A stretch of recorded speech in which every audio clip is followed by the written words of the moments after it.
Relatives of Carrie Fisher and Debbie Reynolds are planning a private funeral and public memorial service for the mother and daughter Hollywood stars who died last week, a day apart. Some believe Reynolds died of a broken heart following Fisher's death.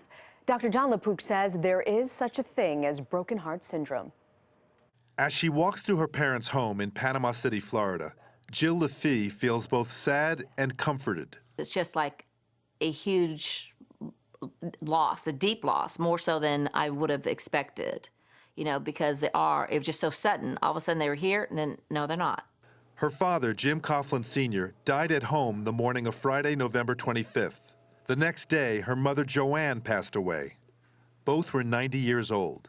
They were married for 66 years. We feel that my dad, once he passed on, that he called my mom and wanted her to come, that he called her and said, "Joanne, come with me."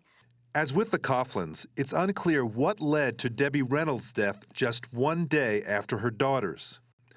But emotionally stressful events like the death of a spouse or child can trigger a sudden surge in stress hormones that are felt to stun the heart and prevent it from pumping properly, or cause an artery supplying the heart to go into spasm. This entire part of the heart is not moving at all. Cardiologist Dr. Harmony Reynolds of NYU Langone Medical Center has studied this under-recognized condition, which occurs mainly in older women, many of whom have no obvious pre-existing heart disease. We don't necessarily understand why an emotional connection exists, but we know that the brain and the heart are closely connected. You can die of heartbreak, but exactly how that happens and exactly why, we don't know. In 2012, the number of cases in the United States that were diagnosed was about 6,200.